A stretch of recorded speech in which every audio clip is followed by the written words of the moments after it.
Olá pessoal, estamos aqui para mais uma aula dando continuidade ao conteúdo de vinificação.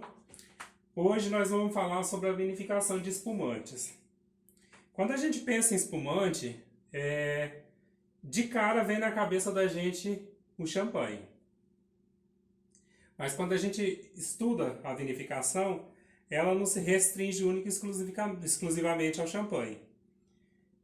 Nós vamos falar da vinificação de todo e qualquer espumante, certo? Mas a gente vai focar um pouco mais na vinificação de champanhe, porque se trata da bebida, do vinho espumante de maior importância no mundo, ou um dos principais, né? Se a gente considerar o Prosecco também. Então, para a gente começar falando sobre champanhe, a gente tem que entender o seguinte: existe uma diferença entre a champanhe e o champanhe. Quando a gente se refere a champanhe, a gente está se referindo à região de Champagne na França. Agora, quando a gente se refere, quando a gente diz o champanhe, a gente está se referindo à bebida, ao vinho espumante, tá ok? Então vamos dar prosseguimento. Então, por definição, vinhos espumantes são vinhos de mesa que contêm grande quantidade de dióxido de carbono, CO2, dissolvido, que borbulha e forma uma camada de espuma ou mousse na superfície do vinho. Este CO2 pode ser incorporado ao vinho de diferentes maneiras, sendo que a escolha do método de espumatização pode afetar dramaticamente o resultado final. Os métodos mais comuns de produzir vinhos espumantes utilizam duas fermentações alcoólicas, aprisionando-se o CO2 produzido durante a segunda. Ou seja, ocorre uma fermentação inicial, aí durante a segunda fermentação a gente aprisiona esse CO2 que vai dar origem às bolhas do champanhe. A primeira fermentação produz um vinho normal, bastante ácido, seco e tranquilo, ao qual são adicionados açúcar e leveduras, para se produzir a segunda fermentação, que é realizada de forma a prevenir que o gás carbônico escape. Os vinhos espumantes também podem ser produzidos aprisionando-se o CO2 formado de uma única fermentação alcoólica ou malolática, ou ainda por carbonatação com a injeção pura e simples de CO2 no vinho, artificialmente e não por fermentação. Estes dois últimos métodos não são utilizados na produção de espumantes de qualidade. Então a gente tem a possibilidade de produzir CO2 por fermentação, a partir da segunda fermentação, por uma fermentação direta, seja ela alcoólica ou malolática, ou ainda por carbonatação, que é a adição artificial desse CO2 no espumante.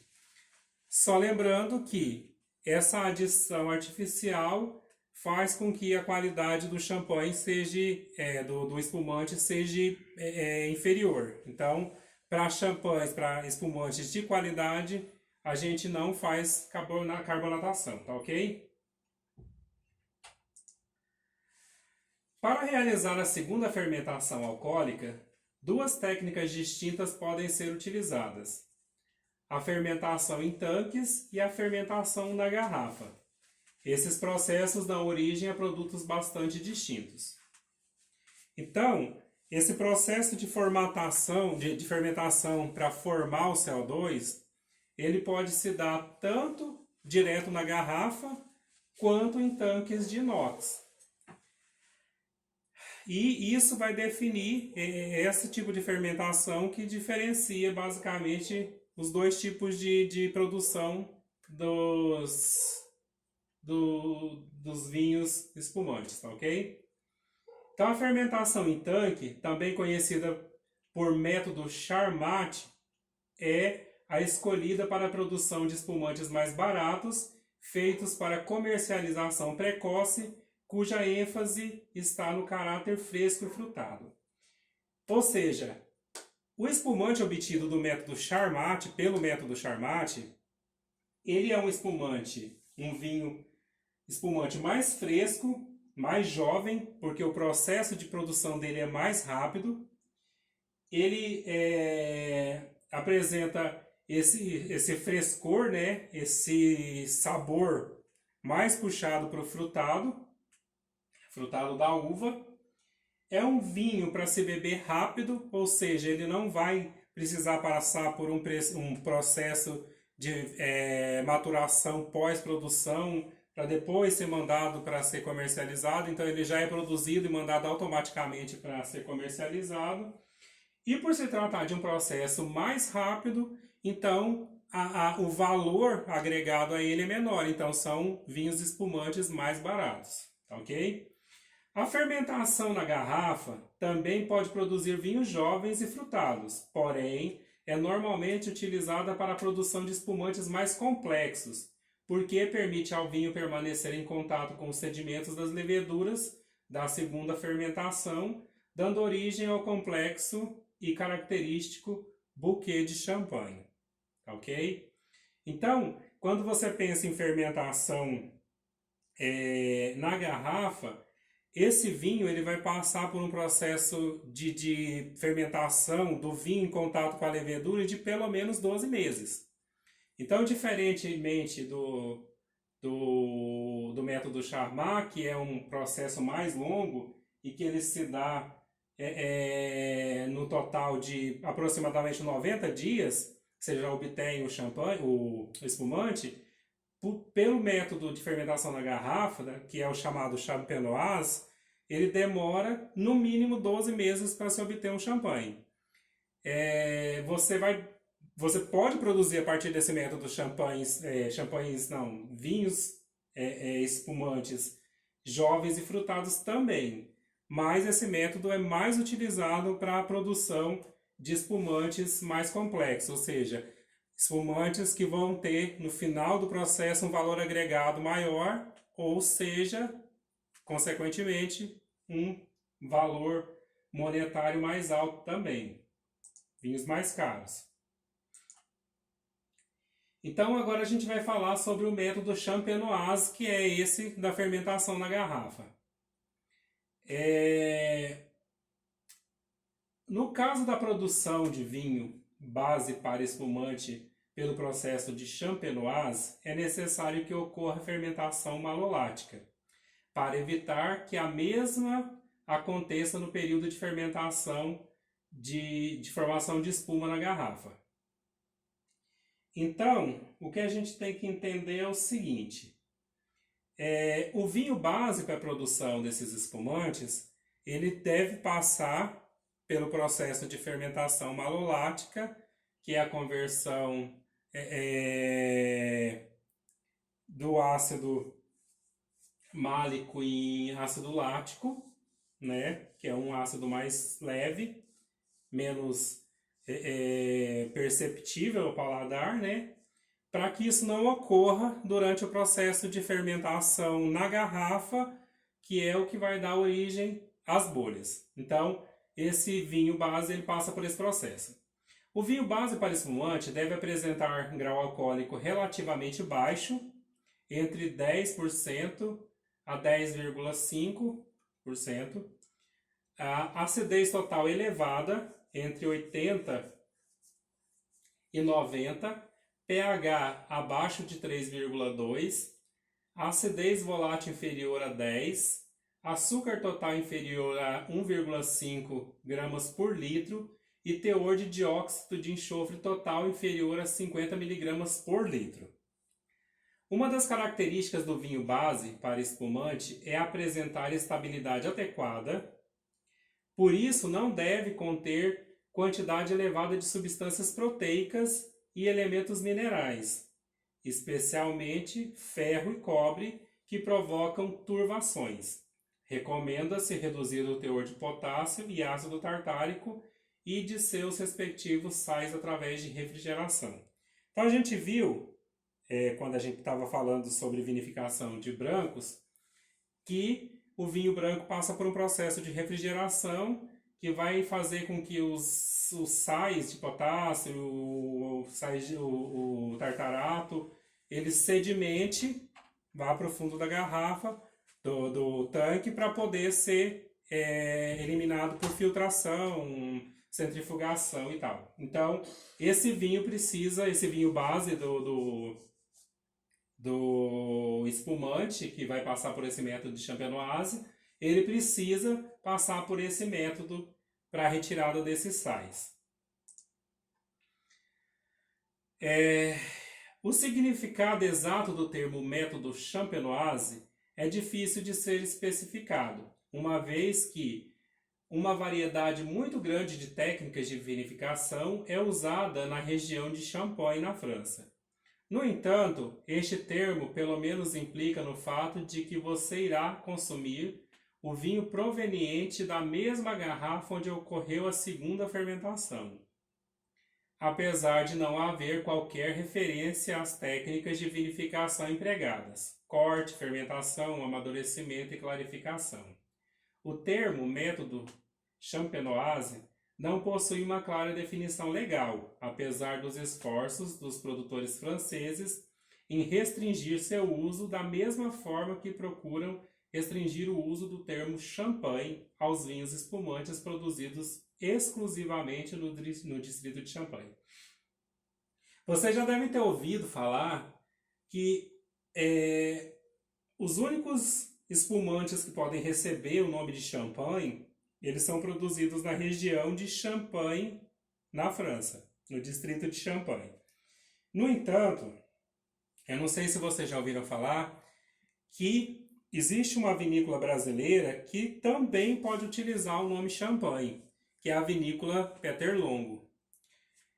Eles utilizavam esse nome, esse termo champanhe para os espumantes deles, antes da região de Champagne ganhar o direito de somente eles utilizarem. Então, a justiça determinou que a vinícola Peter Longo poderia continuar utilizando esse termo, o nome champanhe para os espumantes deles. Então, no mundo, a única vinícola que pode também usar o nome champanhe é a Peter Longo, lá no Rio Grande do Sul. Tá ok?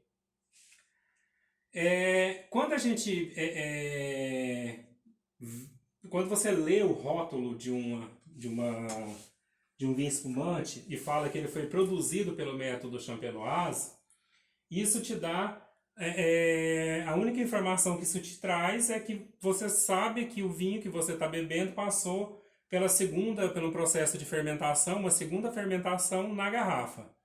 Mas vinho de corte, tipo de fermentação, amadurecimento, clarificação, essas informações elas não vêm impressas nesses rótulos, né? Então, assim, a gente sabe que foi produzido a partir do método champenoise, ponto. Aqui a gente tem um esquema no método champenoise. Então, a gente tem a uva, né, que vai ser vinificada, ou seja, vai se produzir um vinho a partir dessa uva. Quando a gente pensa em champanhe, por exemplo, que é o exemplo mais clássico de um espumante produzido através do método champenoise, lembrando que o método champenoise ele é considerado um método tradicional ou artesanal ou até mesmo um método clássico de produzir espumantes. Ok? Diferente do Charmat, que é o método mais industrializado. Então eu estou pensando na produção de um champanhe, de um espumante de forma artesanal. Então eu tenho a vinificação da uva, que vai ser que vai produzir o vinho base desse espumante. Mas quando eu penso em champanhe, as 3 uvas utilizadas tradicionalmente para a produção do espumante champanhe são a Chardonnay, a Pinot Noir e a Pinot Meunier. Então, essas são as três cepas, as três variedades utilizadas para produzir o champanhe. A Chardonnay, a gente sabe que é branca. A Pinot Noir e a Pinot Meunier são variedades tintas. Mas por que utiliza um vinho, uma cepa, uma variedade tinta, duas no caso, variedades tintas, para a produção de um champanhe, de um espumante que é tradicionalmente branco, né? Como a gente viu antes na produção do mosto flor, que é as cascas das uvas, elas são simplesmente rompidas, mas as uvas elas não são esmagadas. É esse o processo. As uvas têm as cascas rompidas, então aquele suco ele sai sem que ele tenha contato por um longo período com as cascas, que são as fontes das antocianinas que vão dar cor para esse vinho. Então, o processo é basicamente a extração de um mosto flor, que é um suco de uva branco incolor, né? Que vai entrar como vinho, como base para o vinho base da produção do champanhe. Então, o que cabe ressaltar é o seguinte: esses vinhos das três variedades de uvas, eles são produzidos separadamente. As uvas elas não são misturadas para produzir o vinho base do champanhe. Elas são vinificadas separadamente. E o vinho resultante é misturado para se ter o vinho, são misturadas para se ter o vinho base para a produção do champanhe. É o que é chamado de assemblage, que a gente vai ver mais adiante. Mas eu só queria que vocês entendessem por que a gente tem aqui então uma variedade de uvas. Então, eu tenho a vinificação das três uvas distintas, certo? Aí aqui, lembrando que a vinificação passa por todos os processos até resultar no vinho, né? Então aí eu tenho três vinhos distintos, de três cepas diferentes, de três castas, né? Três variedades, que são misturados para dar origem ao meu vinho base. Então, esse vinho, ele é colocado na garrafa, ele é engarrafado, e aí é adicionado nessa garrafa as leveduras e o açúcar para que ocorra a segunda fermentação dentro da garrafa. Essa fermentação, como a gente já viu anteriormente, é a que vai gerar o CO2 para formar as bolhas do champanhe. Aí, depois que são adicionados esse açúcar e essa levedura, essas garrafas elas são tampadas com tampas que são semelhantes àquelas tampas metálicas de cerveja, de refrigerante. E essas garrafas, elas são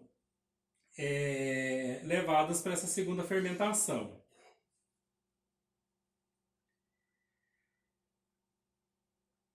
Passado esse período de fermentação, essas garrafas elas são dispostas numa estrutura triangular chamada de pupitre.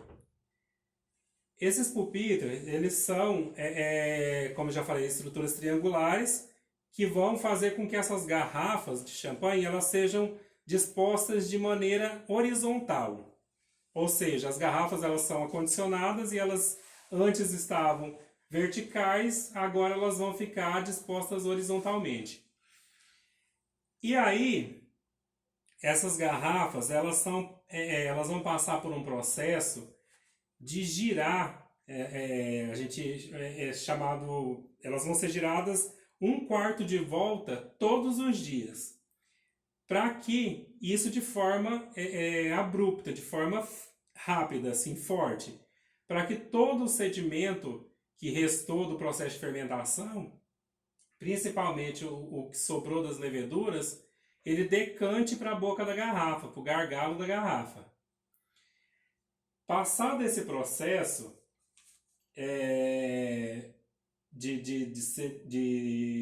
que ocorre essa sedimentação, né, dos resíduos, essa garrafa ela é levada para um processo que faz com que ela congele somente a parte do gargalo, uma ponta do gargalo ali, onde está essa tampinha metálica. Então vai congelar um pouco do vinho e os resíduos, os sedimentos que foram se depositando durante o processo. Tá ok? Essa garrafa ela vai ser aberta depois de congelada essa parte do gargalo. E o próprio CO2 vai expulsar esse cubo de gelo, né, com todo esse resíduo. Expulsado esse resíduo, esse vinho ele vai ser tampado, colocado a rolha, né? Mas antes disso, depende do tipo de vinho, depende da necessidade do enólogo, pode ser acrescentado o que a gente chama de... como que chama, gente? Espera aí. Deixa eu só me situar aqui.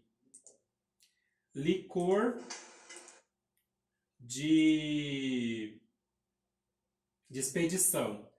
Isso no caso de haver necessidade desse licor. Então, se houver essa necessidade, é adicionado um licor, ou seja, um concentrado de açúcar para corrigir o teor de açúcar desse champanhe, desse espumante, ok? E por fim, é colocado então a rolha, depois da adição, se necessário, desse licor de expedição, e a gradezinha, aquele aramadozinho que segura a rolha, tá ok? E depois é etiquetado, embalado e está pronto o champanhe. Só lembrando que se for um champanhe mais assim, como se fosse um vinho de guarda, por exemplo, um champanhe que tenha a necessidade de passar um tempo de maturação, ele vai ficar na adega maturando até ser levado para o mercado.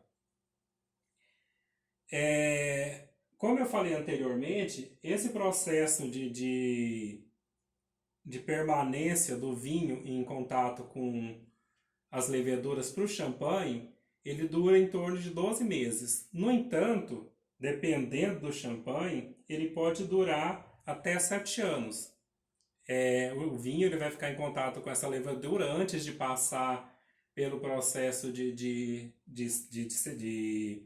retirada desse sedimento, passam-se 7 anos. Então, durante esse processo, você vai ter um vinho mais maduro, por assim dizer, com um sabor, um aroma bem mais acentuado, bem mais intenso do que o champanhe, quando ele é consumido jovem, tá ok? Então vamos dar continuidade aqui. A gente falou um pouco sobre o champanhe, devido ao método champenoise, mas a gente vai continuar o conteúdo então. Variedades de uvas, condições de cultivo e época de colheita. As varietais preferidas para a produção de espumantes pelo método champenoise são, como eu já falei, a Chardonnay, a Pinot Noir e a Pinot Meunier, que são as mais utilizadas no distrito de Champagne, na França. Tá ok? Na Califórnia, a Pinot Black é utilizada em substituição à Pinot Meunier, sendo outras varietais utilizadas em várias regiões vinícolas do mundo. Essas três castas, essas três variedades, elas são utilizadas para a produção de espumantes na região de Champagne. Elas são as uvas clássicas utilizadas na região de Champagne. Mas algumas delas podem ser substituídas por outras castas, outras variedades, dependendo da região do mundo onde esse espumante foi produzido. Então a gente tem o exemplo da Califórnia, que substituiu a Pinot Meunier pela Pinot Blanc. Então, e em outras regiões do mundo ocorrem outras substituições. Além do clima frio, o adequado manejo das vinhas, evitando o solo muito fértil que estimularia o crescimento muito vigoroso das uvas, é importante para a produção de vinhos espumantes de qualidade. Então, Para a produção de uvas de qualidade, para resultar em champanhes e espumantes de qualidade, é necessário que se tenha frio e solos de baixa fertilidade. Solos muito férteis vão desenvolver muito a uva em tamanho, então isso interfere na qualidade da uva para a obtenção de um espumante de qualidade. Tá ok?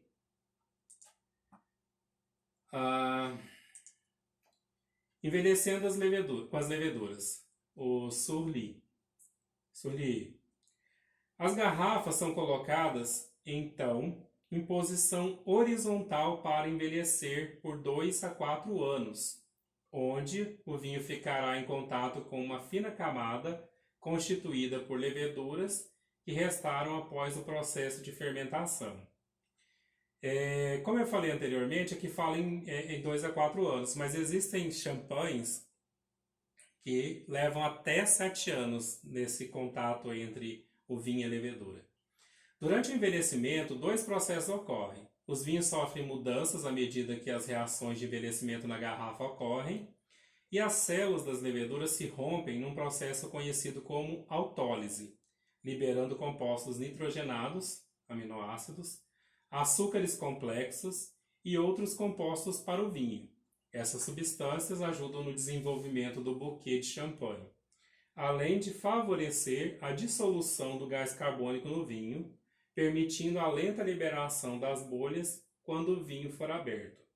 O passo seguinte é a preparação para remover esses resíduos de leveduras da garrafa. Então, quanto mais tempo esse vinho passar em contato com a levedura, mais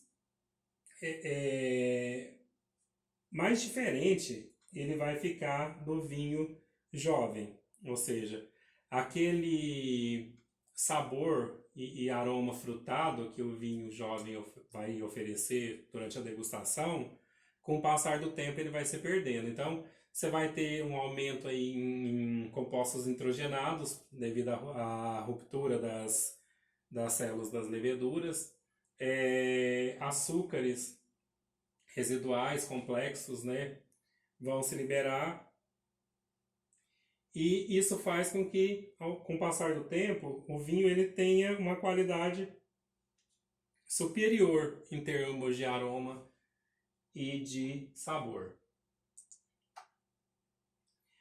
Agora a gente vai falar sobre o processo que eu falei anteriormente, que é a retirada dos resíduos das leveduras. Então, o primeiro passo para a retirada é chamado de remoagem, que é o que eu falei quando eu mostrei no gráfico, que essas garrafas elas são giradas 1/4 de volta todos os dias. Então, assim, a remoagem é um processo que implica em girar as garrafas lentamente, inclinando-as progressivamente, com a finalidade de coletar, com a ajuda da gravidade, os restos das leveduras na extremidade superior da garrafa, para posterior remoção.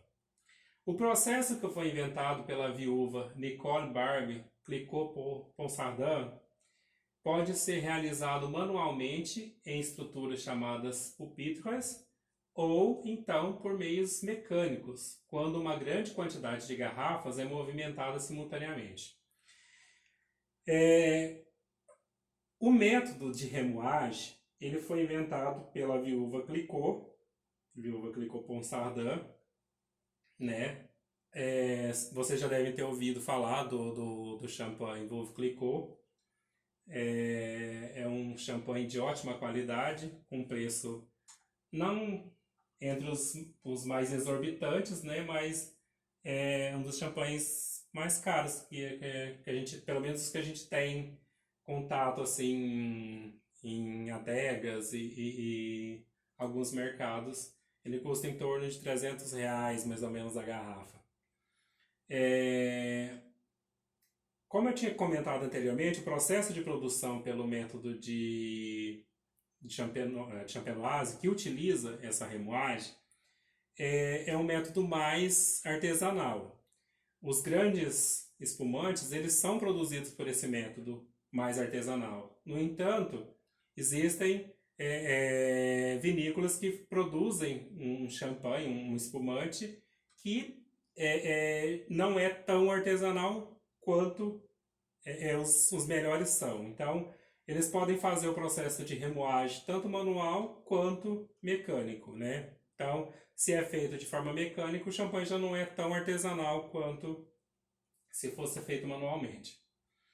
Quando o processo de remoagem se completa, todo o sedimento estará coletado no gargalo da garrafa, próximo à tampa de metal. As garrafas são então colocadas cuidadosamente com a ponta para baixo, o sur point, né? Que é quando o champanhe já está quase pronto, chamado assim, ponto de coleta de todos os resíduos ali. Então, antes da remoção do sedimento, continuando o processo de envelhecimento. Então, o passo seguinte, depois que o vinho passa por esse processo de remoagem, aqui eu vou mostrar para vocês um vídeo mostrando como que é feito esse processo de remoagem. Então ele está girando as garrafas um quarto de volta, ok? Vocês veem que elas estão dispostas no que eu falei para vocês, que é a estrutura triangular, né? Piramidal, que é chamado de pupitre, e ele faz esse giro de um quarto de volta. Isso é feito todos os dias até que todo o sedimento seja coletado na extremidade do gargalo da garrafa. Aí, terminado esse processo, a gente vai para o próximo passo, que é remover essas leveduras, que é o chamado degorgement. Antes de proceder à remoção do sedimento, as garrafas podem ser resfriadas a menos 4 graus por cerca de 1 a 2 semanas, para que os cristais de tartarato se precipitem. Durante o processo de remoção das leveduras, o vinho é mantido a baixa temperatura para reduzir a pressão do gás carbônico e minimizar a perda do gás quando a garrafa for aberta. Então, antes de se abrir a garrafa para retirar esses resíduos, esse vinho é resfriado, então você vai ter uma precipitação dos cristais de tartarato e você vai ter uma redução na pressão do gás carbônico. Ou seja, a partir do momento que você abrir a garrafa, a perca do gás carbônico vai ser menor. As garrafas, então, elas são colocadas com a ponta para baixo numa solução congelante. Quando o vinho do gargalo é congelado, o sedimento das leveduras ali coletado, juntamente com os cristais de tartarato, são aprisionados num cubo de gelo de vinho. A seguir, a garrafa é colocada na posição de 45 graus e a tampa de metal é removida. A pressão do gás carbônico empurra o vinho congelado para fora, juntamente com o sedimento, deixando o vinho remanescente na garrafa, límpido e brilhante. Ou seja, o degorgement, ele nada mais é do que o processo que retira esses resíduos. Então, quando a pressão do gás carbônico expulsa esse cubo de gelo, ele não está levando só as leveduras, ele está levando os cristais de tartarato, qualquer outra impureza que tenha se formado nesse vinho. Então, o resultado é um vinho límpido e brilhante. Ok? Aí aqui a gente tem o vídeo de como é feito esse processo. Então você pode observar, próximo à mão dele, os sedimentos ali que foram acumulando nessa garrafa.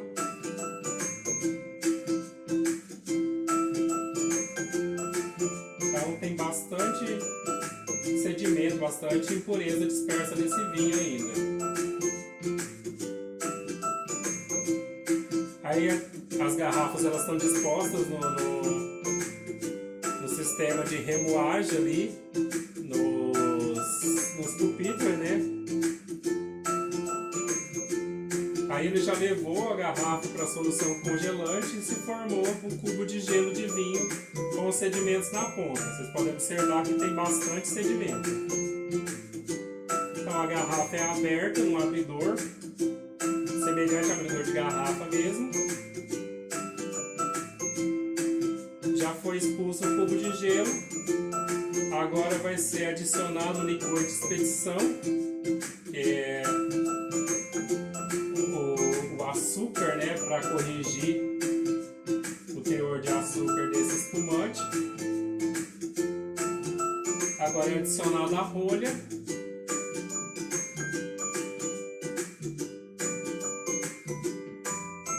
E posteriormente adicionada a gaiola, que é essa estrutura metálica aí.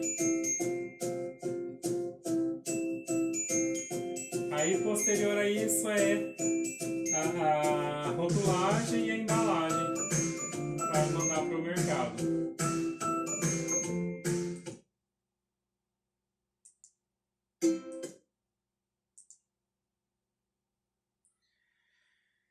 Então, após esse processo do degorgimento aí, que é retirado os resíduos, é ajustado o açúcar, como a gente viu no vídeo, né? É adicionado o licor de expedição ou licor de dosagem. Em todos os casos, exceto para os extra brut, esse licor inclui uma pequena quantidade de açúcar. Quanto mais jovem for o vinho, maior a quantidade de açúcar necessário para contrabalancear sua acidez. Ou seja, se você tem um vinho que é para ser consumido jovem, essa quantidade de açúcar que vai ser adicionada, essa quantidade de licor de expedição, vai ser maior. Ou seja, maior a quantidade de açúcar, mais doce é esse vinho, né? Mais suave, mais leve. Aí a gente vai falar agora do envelhecimento da garrafa. O período mínimo de envelhecimento da garrafa para um vinho espumante feito pelo método Champenoise é de alguns meses e, de maneira ideal, esse período deveria ser anterior à liberação do produto no mercado. Então, assim, esse vinho ele deve passar por um processo mínimo de alguns meses. Não define quantos, mas não deve ser mandado para o mercado assim que termina o processo de produção, já mandar para o mercado, esperando-se que esse vinho passe por um processo de maturação na garrafa no mercado ou na adega. Assim. O ideal é deixar que ele envelheça e depois de passar desse período é que se mande para comercialização, ok? Agora a gente vai falar sobre o método Charmat, que é o método de fermentação em tanque de inox. Diferentemente do que ocorre no Champenoise, o Charmat ele é um processo de fermentação em tanque de inox. Ou seja, ele produz vinhos mais jovens, vinhos que têm um sabor e um aroma mais frutado. Ou seja, são vinhos leves para consumir de imediato após a produção. Então, o método Charmat, ou de fermentação em tanque, é utilizado para a produção de vinhos espumantes relativamente simples, cujas principais características são a juventude e a ênfase nas frutas. Da mesma maneira que foi descrito para o método Champenoise, as uvas são precocemente colhidas para manter sua elevada acidez. A fermentação se faz em temperaturas relativamente elevadas. Os vinhos base para os espumantes pelo método Charmat devem ser, a grosso modo, preencher os mesmos requisitos que os necessários para a produção pelo método Champenoise.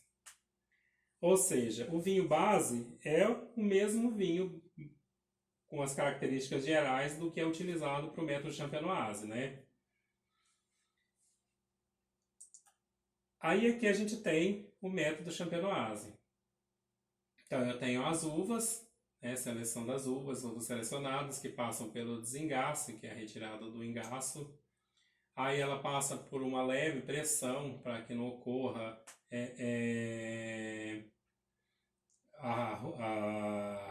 o esmagamento de sementes e de possíveis engastos residuais por questão de tanino, como a gente já viu. Aí são separadas as cascas e as sementes do mosto. Aí passa pela primeira fermentação alcoólica.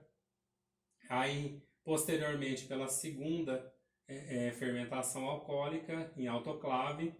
Ok? Aí depois a filtração isobárica e a centrifugação, que é para a retirada de resíduos, né? o que pode ter vindo ainda desse processo aqui de esmagamento, por assim dizer, a leve pressão, mas que pode estar vindo aqui resíduos de terra, enfim, leveduras e tal. Aí aqui ele passa por um processo de refrigeração em autoclave, uma nova filtração isobárica, né, com centrifugação, aí o engarrafamento isobárico sobre pressão e a inserção da cortiça e rotulagem, ou seja, a rolha e rotulagem. Então, como a gente pode ver aqui, é um processo muito mais rápido, né, com fermentação feita em tanques de inox e que com 90 dias, cerca de 90 dias, eu já tenho um produto final, tá ok? Diferente do champenoise, que demora no mínimo 12 meses para ficar pronto, e outros ainda exigem alguns anos de maturação para poder ir para o mercado. Aqui a gente tem um outro método, além do champenoise, que é o clássico, o tradicional, a gente tem o Charmat, que é um método mais industrializado, e aqui a gente tem o método Asti.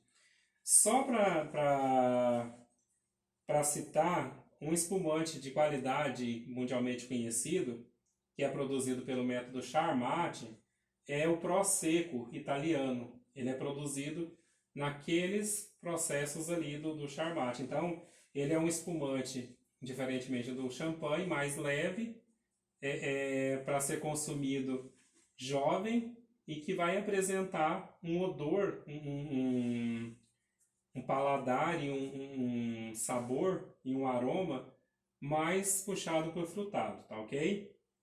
Então, nosso próximo método de produção de espumante é o Asti.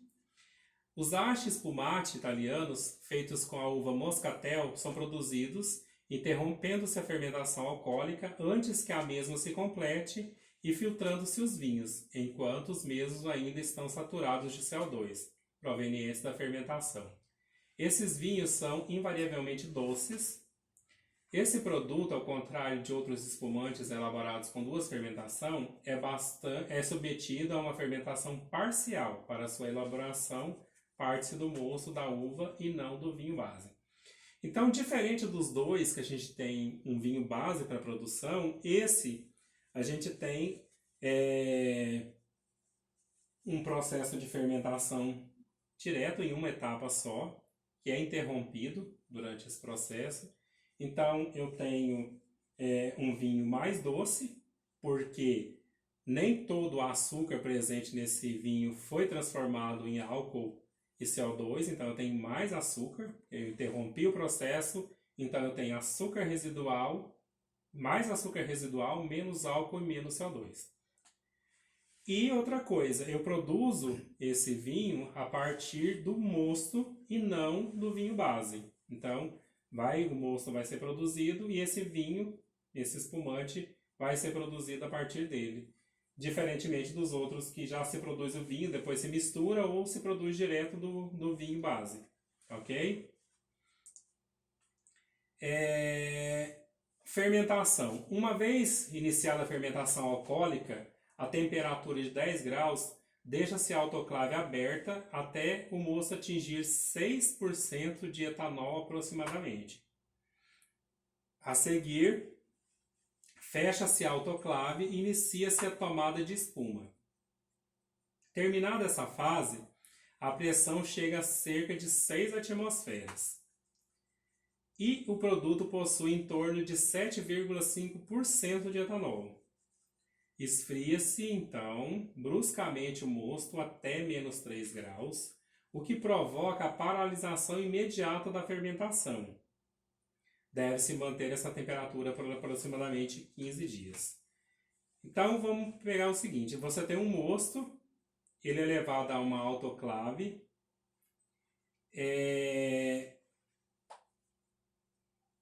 uma autoclave aberta, né? Então, a fermentação ela é feita em autoclave a 10 graus, autoclave aberta, até que o mosto atinja 6% de etanol.